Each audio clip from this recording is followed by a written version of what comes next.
Assalamualaikum warahmatullahi wabarakatuh.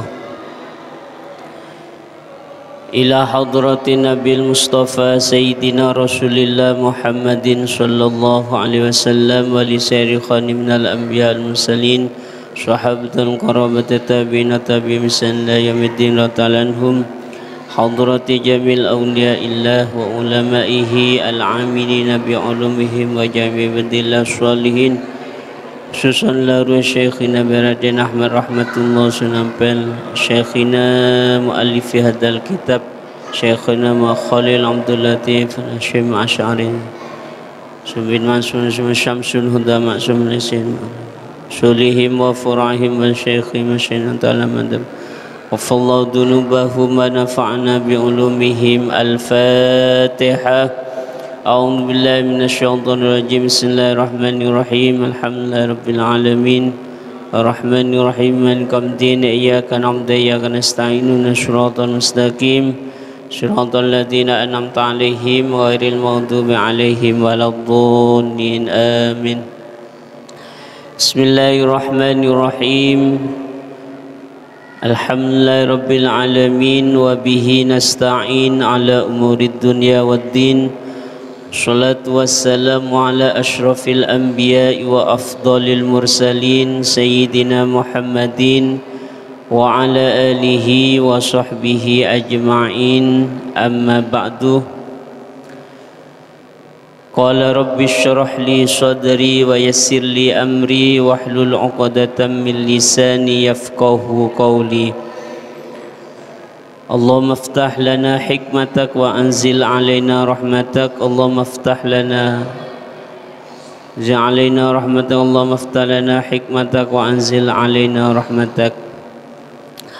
Qala al-musannifu rahimahullahu ta'ala wa nafa'ana bihi wa bi'ulumihi fiddaraini amin. Wasalisu utawi kang nomor telu al-mutawassitatu iku aran najis mutawassitoh. Wahia utawi al-mutawassitoh bakin najasati iku sekarini piro-piro najis.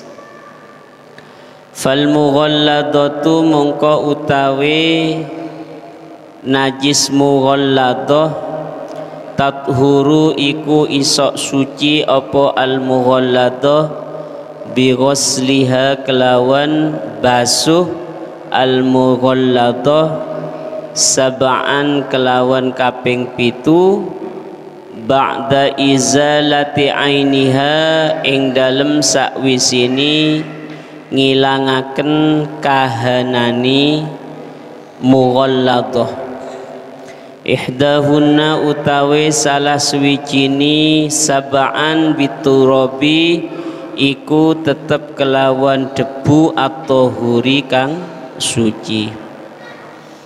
Wal mukhaffafatu utawi najis mukhaffafa tathuru iku isok suci apa mukhaffafa birashil ma'i kelawan merciaken banyu alaiha ing atase mukhaffafa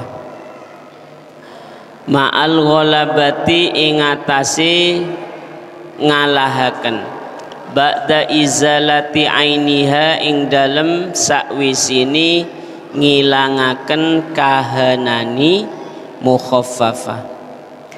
Wal mutawassitatu utawi najis mutawassitah tangkosimu iku kebagi apa al mutawassitah kismaini ing rong bagian, ainiyatin siji aran ainiyah wa hukmiyatin lan nomor loro aran hukmiyah.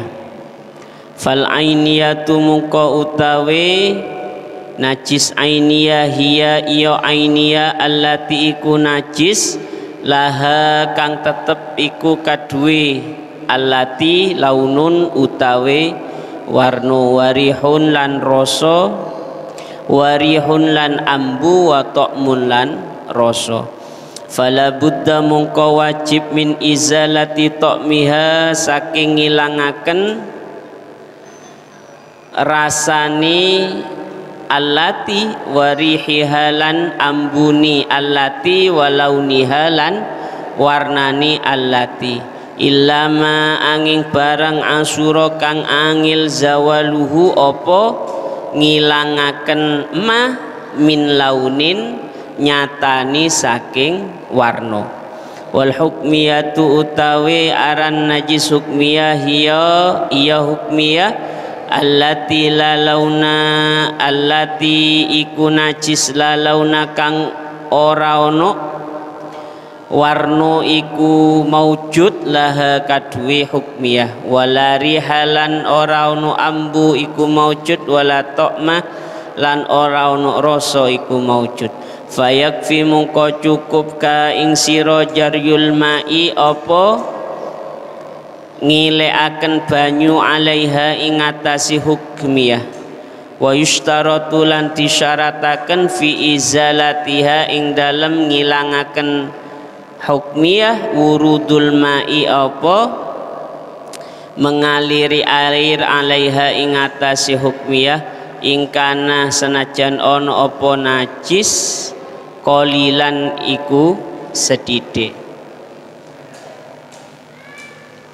Alhamdulillah sampai sore hari ini kita masih diberikan kesehatan dan kesempatan dengan penuh harapan semoga di bulan yang suci ini di tempat yang penuh barokah ini segala amal ibadah kita di bulan suci Ramadan diterima oleh Allah Subhanahu wa ta'ala menjadi pelebur dari dosa-dosa kita. Amin Allahumma amin. Hadirin wal hadirat rahimakumullah, pembahasan pada sore hari ini masih berkenaan dengan bab najis. Kalau kemarin kita ngaji tentang jenis-jenis daripada najis, misalkan seperti minum-minuman keras, darah, nanah, dan lain sebagainya. Pada kesempatan ini masing-masing najis itu kemudian kita golongkan menjadi 3. Yang pertama ialah najis mughalladah, najis yang termasuk kategori berat. Berat dalam artian cara mensucikannya diantaranya. Berat karena penyebab daripada timbulnya najis itu sendiri, misalkan seperti anjing ataupun babi. Bagaimana cara mensucikan najis mughalladah di sini? Pada kesempatan ini kita bahas ulang karena kemarin sudah kami singgung. Yang pertama ialah mensucikan ainun najasah, barang yang kena najis mughalladah itu dengan 7 kali basuhan. Yang pertama yang harus dilakukan adalah menghilangkan jenis najisnya. Misalnya kalau di bangku ini kena kencingnya anjing, jadi kencingnya itu harus dihilangkan dulu, dihilangkan sampai bersih. Diulang berapa kali pun itu masih dihitung 1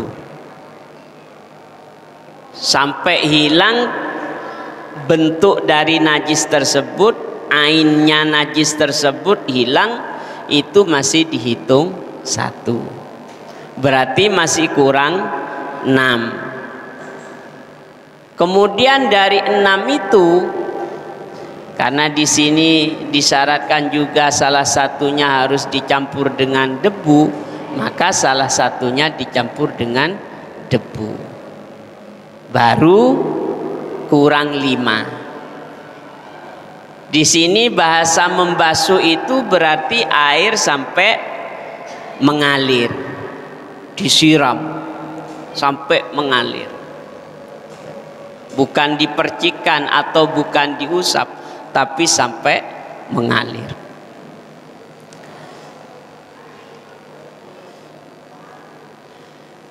Kemudian yang nomor 2 adalah najis mukhaffafah, najis yang paling ringan. Hal ini ditimbulkan oleh kencingnya. Ini khusus kencingnya anak kecil yang makannya hanya air susu ibu, kemudian belum sampai usia 2 tahun. Berarti kalau ada anak kecil yang seperti ini kencing, maka dihukumi najis mukhaffafah, ringan. Bagaimana cara mensucikannya? Yaitu dengan roshil ma 'alaiha ma'al ghalab, yaitu memercikkan air di atas najis tersebut melebihi dari jumlah air kencing tersebut, air yang dipercikkan setelah menghilangkan kahanannya. Kalau kemarin saya singgung memercikkan, mensucikan najis mukhaffafah dengan cara memercikkan air, itu pada saat tempat yang kena kencing bayi tersebut sudah kering. Beda dengan basah, beda. Ini sudah kering. Kalau sudah kering, tidak kecampuran bahan yang lain, barang yang lain, baru itu boleh dipercikkan. Kalau misalkan air kencing itu sepetak, tekel yang ada di depan saya ini, berarti airnya itu lebih banyak daripada itu, memercikkannya melebihi itu.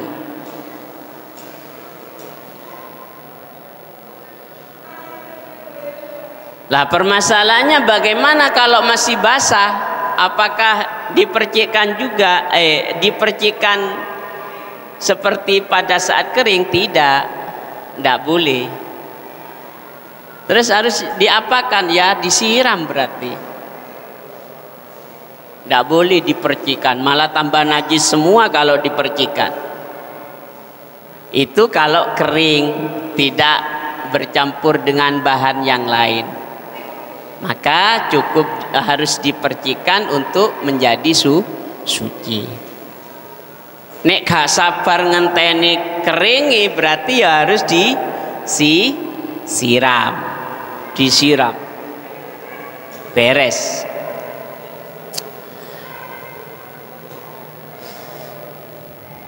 Jadi sekali lagi mukhaffafah ini najis untuk anak kecil, untuk kencingnya anak kecil yang hanya makan ASI, air susu ibu, kemudian usianya tidak lebih dari 2 tahun. Tapi insya Allah kalau najis mukhaffafa ini jarang sekarang, jarang sekali. Soalnya ibu-ibunya menyusui 2 tahun itu wis bisa dihitung dengan jari. Ibu-ibu modern maksudnya wis jarang. Paling banter itu 6 bulan. ASI eksklusif katanya. Katanya ASI eksklusif 6 bulan. Sudah selesai.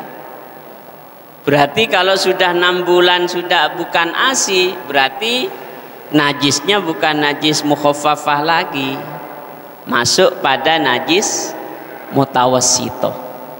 Ya.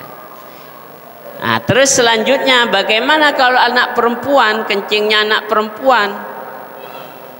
Misalkan masih ASI, belum 2 tahun, apakah sama dengan bayi laki-laki? Ternyata di sini jawabannya tidak. Cara mensucikannya harus disiram. Jadi mbak-mbak ini ya, dulu ketika masih usia 2 tahun atau belum 2 tahun, kalau kencingnya itu bukan mukhaffafah,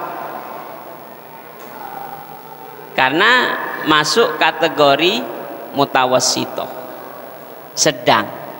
Yang mukhaffafah ini berlaku untuk anak perempuan, anak laki-laki yang makan ASI dan belum 2 tahun. Baik. Selanjutnya wal mutawassithatu, najis mutawassithah yang sedang. Najis mutawassithah itu kalau dihitung jenisnya lebih mudahnya adalah selain anjing, babi, kemudian kencingnya anak kecil yang makan ASI belum 2 tahun. Selainnya itu berarti masuk kelompoknya mutawassithah. Hadirin wal hadirat rahimakumullah, najis mutawassithah di sini masih dibagi menjadi 2 bagian. Nomor 1 ainiyah, nomor 2 hukmiyah. Apa najis mutawassithah ainiyah? Yaitu najis yang mempunyai warna, rasa, bau, dan rasa. Warna, bau, dan rasa. Apabila sesuatu kena najis ainiyah ini, maka cara mensucikannya harus dihilangkan ketiga-tiganya. Rasanya, warnanya, bentuknya harus hilang ketiga-tiganya. Illa ma'asura la zawaluhu min launin, kecuali sulit, ada yang sulit dihilangkan, misalkan seperti warnanya, itu tidak apa-apa, asalkan sudah diusahakan untuk hilang ternyata tidak bisa hilang. Biasanya kasus ini terjadi pada hal yang sepele. Misalkan baju kita pada saat kita sholat itu tanpa sengaja ada nyamuk nempel di baju kita. Nyamuknya baru saja kenyang dengan darah kita, ya. Habis itu sama kita dipukul, plus otomatis mati dan darahnya nempel di baju kita. Ini jelas masuk kategori mutawassithah ainiyah. apa itu, bahannya ada, barangnya ada, kemudian darah, kemudian warnanya jelas merah, rasanya darah itu, ya mohon maaf belum pernah kalau minum darah. Nek makan hati sama limpo ya pernah, tapi kalau minum darah belum pernah. Rasanya darah, terus baunya darah, itu masih menempel. Maka baju kita ini yang kena darah nyamuk tadi itu dihukumi mutanajis, termasuk kategori najis mutawassito ainiyah. Maka cara mensucikannya, baju kita harus dicuci sampai hilang warnanya, rasanya, baunya, sampai hilang.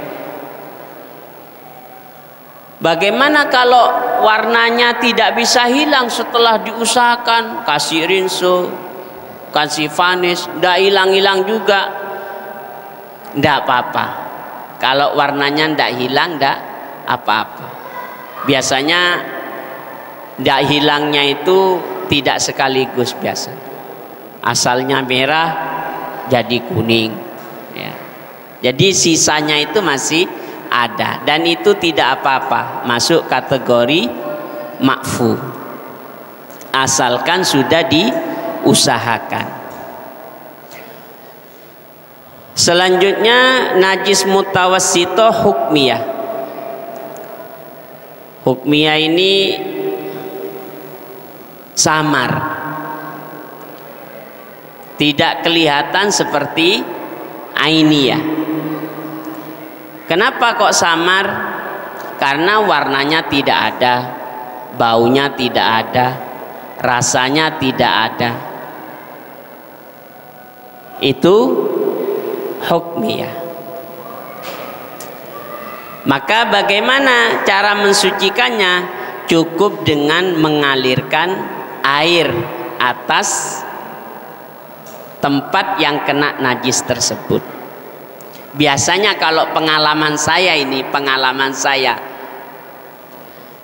dari kamar mandi, wes sudah diusahakan suci, pakai sendal, pakai kelompen, ketika menuju tempat pesolatan, tempat sholat di rumah itu, kok kayak ada air yang memercik kena kaki saya.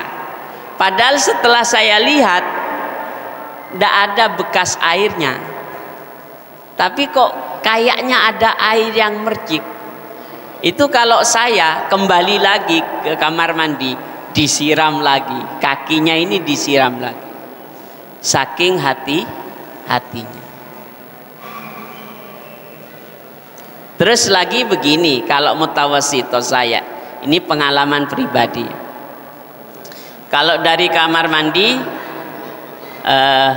ke tempat sholat, itu biasanya sholat sunnah, habis sholat sunnah ke musola, ya.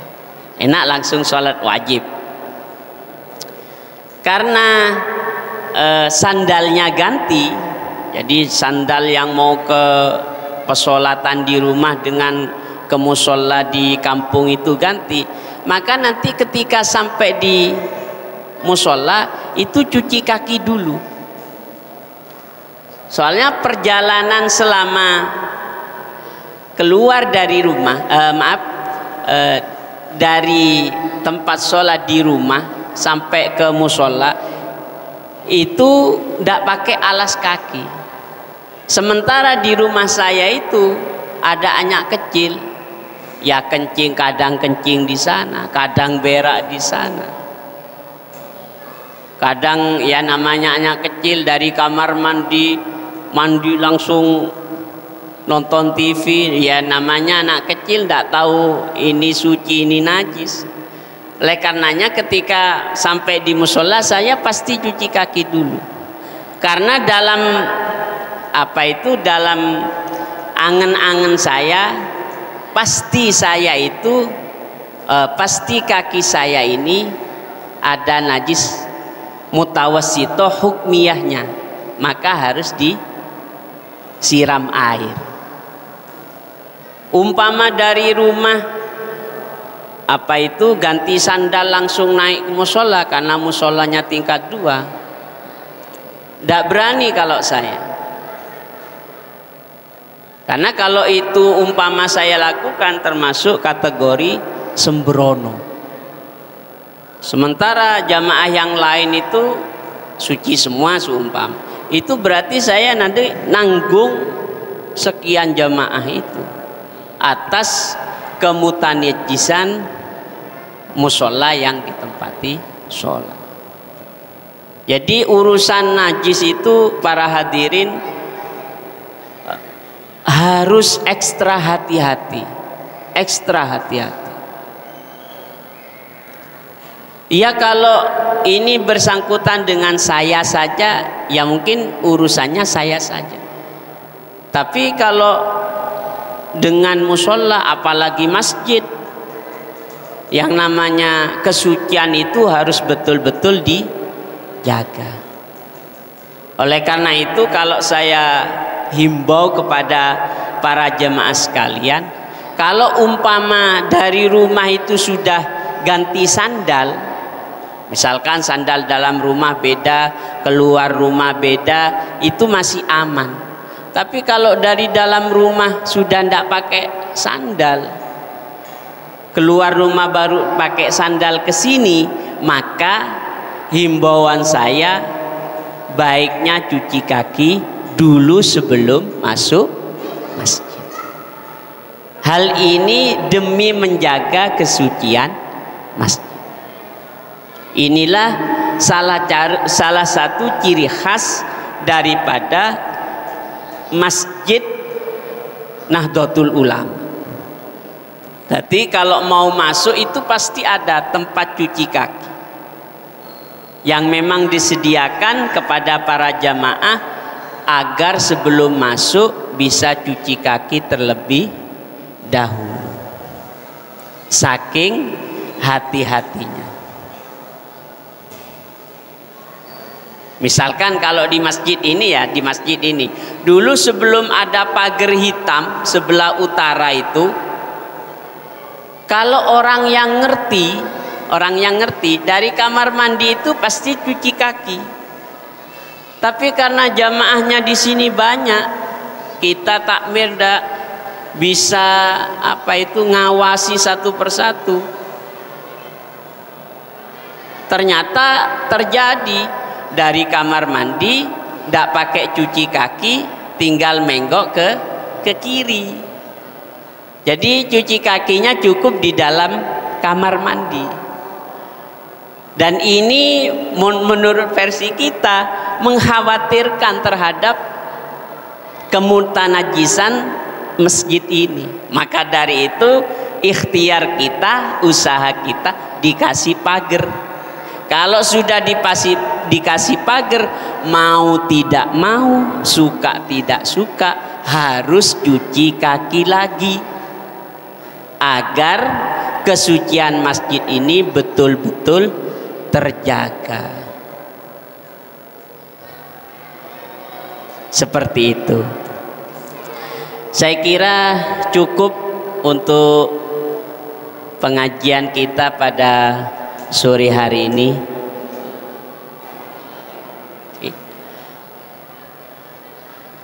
Semoga apa yang bisa saya sampaikan mulai dari kemarin sampai hari ini dijadikan ilmu yang manfaat. Amin Allahumma amin.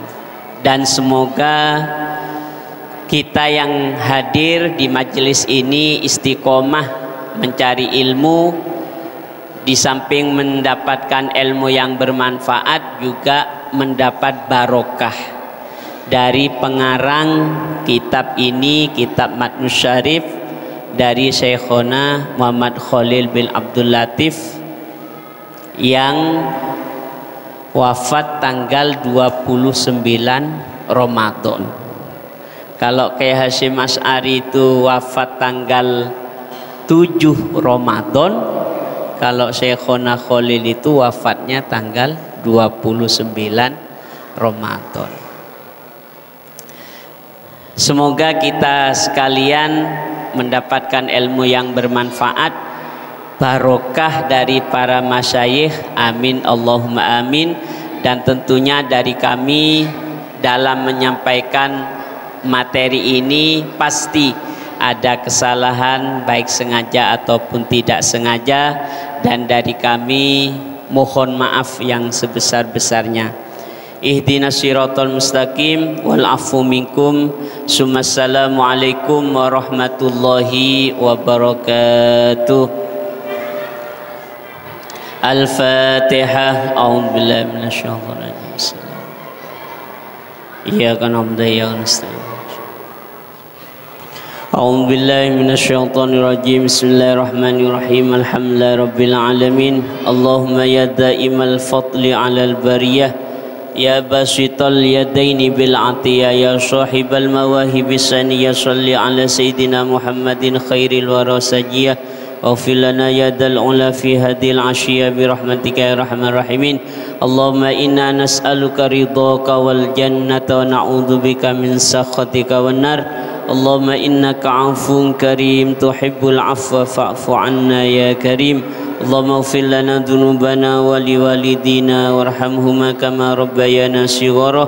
Allahumma inna ala dzikrika syukrika ta'atika husni ibadatik. Rabbana hab lana min azwajina wa dhurriyyatina qurrata a'yuni waj'alna lil muttaqina imama. Allahumma khtim lana bi husnil khatimah. Rabbana atina fid dunya hasanah fil akhirati hasanah wa qina adzabannar. Sallallahu ala sayyidina Muhammad wa ala alihi wa sahbihi wa baraka wa sallam. Subhana rabbika rabbil izzati amma yasifun wa salamun alal mursalin walhamdulillahi rabbil alamin. Taqabbalna bi asraril Fatihah. A'udzu billahi minasyaitonir rajim. Bismillahirrahmanirrahim. Subhanakallahumma bihamdika asyhadu an la ilaha illa anta astaghfiruka wa atubu ilaik. Assalamualaikum warahmatullahi wabarakatuh.